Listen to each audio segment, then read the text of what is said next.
Assalamualaikum warahmatullahi wabarakatuh. Baiklah, kami akan mempresentasikan hasil makalah kami, kerajaan-kerajaan tertua di Indonesia. A. Urutan kerajaan tertua di Indonesia.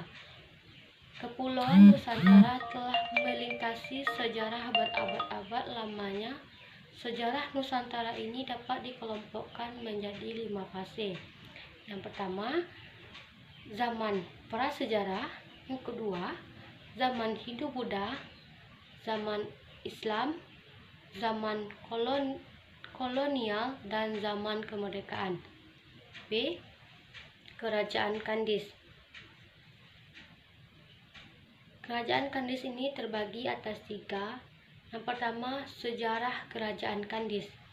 Menurut buku sejarah pembentukan Kabupaten Kuantan Singingi terbitan tahun 2010 berdasarkan artikel yang pernah ditulis oleh Ketua Majelis Kerapatan Adat Febri Mahmud pada tahun 2014 silam tentang penelusuran atau mencari jejak negeri yang hilang Kerajaan Kandis di Kuantan.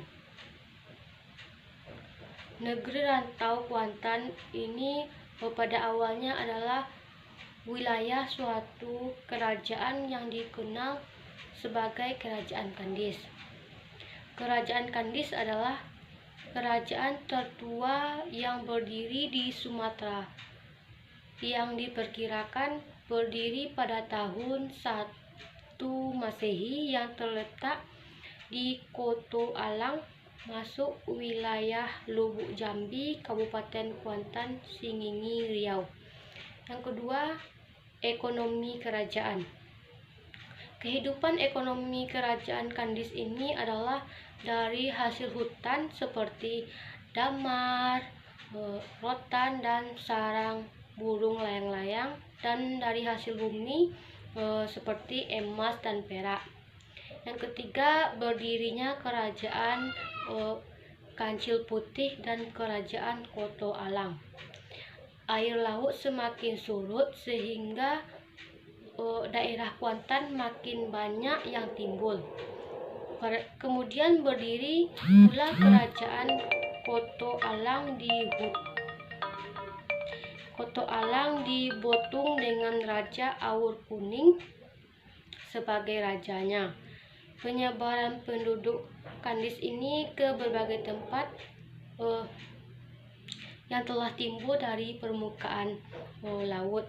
Kemudian yang berdiri Kerajaan Dang Tuanku di Singingi dan Kerajaan Imbang Jayo di Kota Baru. Dengan demikian, kerajaan baru, maka mulailah terjadi perebutan wilayah kekuasaan yang artinya timbul peperangan antar kerajaan. Selanjutnya akan dilanjutkan oleh Fadila Astriani. Baik, saya Dinda Putri akan melanjutkan materi yang C, yaitu Kerajaan Kutai.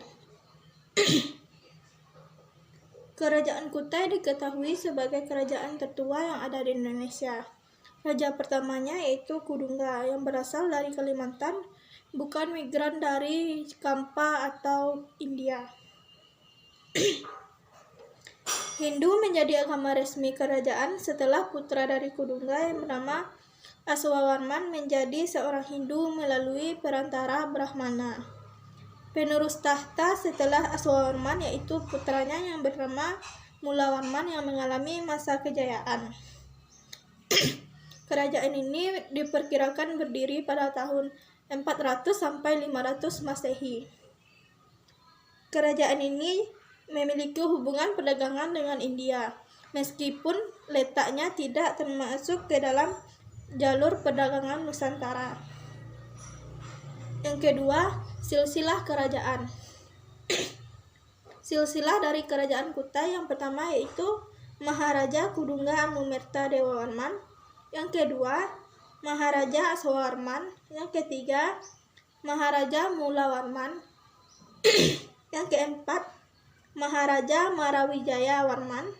Yang kelima, Maharaja Gajayana Warman. Yang keenam, Maharaja Tunggawarman. Yang ketujuh, Maharaja Jayanaga Warman. Yang kedelapan, Maharaja Nalasinga Warman. Yang kesembilan, Maharaja Gadingga Warman Dewa. Yang kesepuluh, Maharaja Indra Warman Dewa. Yang ke-11, Maharaja Sangga Warman Dewa. Yang ke-12, Maharaja Chandra Warman. Yang ke-13, Maharaja Sri Lanka Dewa. Yang ke-14, Maharaja Guna Parana Dewa. Yang ke-15, Maharaja Wijaya Warman. Yang ke-16, Maharaja Sri Aji Dewa. Yang ke-17, Maharaja Mulia Putra. Yang ke-18, Maharaja Nala Pandita. Yang ke-19, Maharaja Indra Paruta Dewa. Yang ke-20, Maharaja Dharma Setia.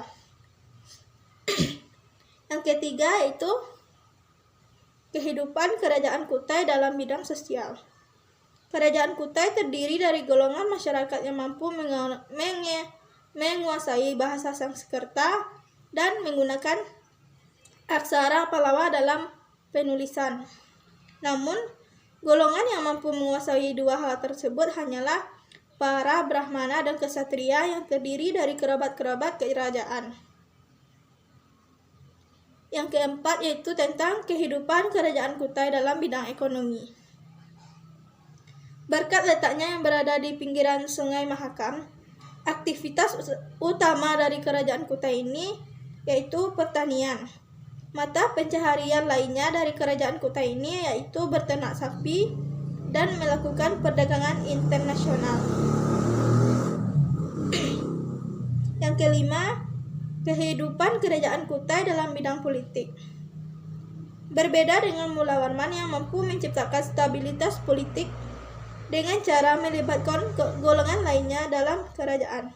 Bukti dari kemampuan pemerintahan Mula Warman tertulis dalam salah satu yupa yang menyebutkan Mula Warman adalah raja yang paling berkuasa, kuat, dan bijaksana.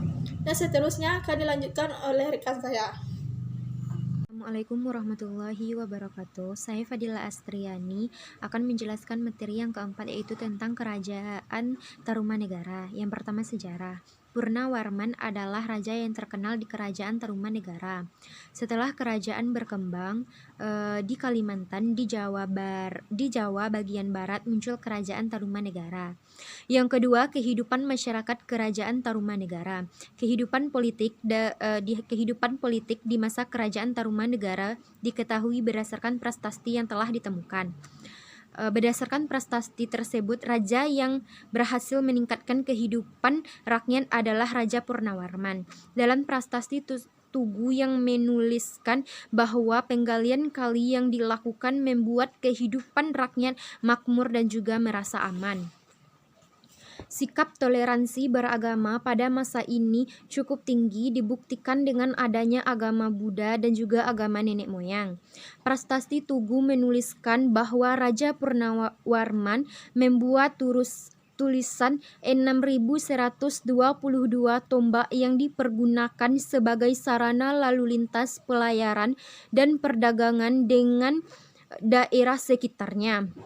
Haliman menandakan kehidupan ekonomi rakyatnya yang tertata dengan rapi. Dalam kehidupan beragama, sebagian besar masyarakat Tarumanegara menganut agama Buddha. Mungkin sekian dari saya. Assalamualaikum warahmatullahi wabarakatuh. Baiklah, selanjutnya kita akan masuk pada materi yang terakhir yaitu sejarah Kalingga. Kerajaan Kalingga juga disebut dengan nama Holing, Keling, atau Heling. Kerajaan Kalingga pernah hadir dalam sejarah kerajaan bercorak Hindu-Buddha di Nusantara pada abad yang ke-6 Masehi. Sumber sejarah mengenai keberadaan kerajaan Kalingga di Jawa Tengah diketahui dari berita-berita Cina. Salah satunya adalah catatan dari zaman dinasti Tang yang memberikan keberadaan mengenai letak Kerajaan Kalingga. Disebutkan, Kerajaan Kalingga terletak di sebelah barat Poli atau Bali, di sebelah timur Topoteng sebagai Sumatera. Di bagian utara terdapat Chenla atau Kamboja yang dibatasi oleh lautan. Agama yang dianut oleh penduduk Kalingga adalah agama Buddha. Masa kejayaan kerajaan Kalingga terjadi pada era kepemimpinan Ratu Sima, yang mana mulai bertata pada abad ke-6. Kala itu, kerajaan Kalingga mencapai kemajuan yang sangat pesat di berbagai bidangnya. Yang pertama di bidang ekonomi, militer, agama, perdagangan, pertanian, dan lain-lainnya. Sekian dari pembahasan kelompok 4 tentang kerajaan-kerajaan tertua di Indonesia. Wassalamualaikum warahmatullahi wabarakatuh.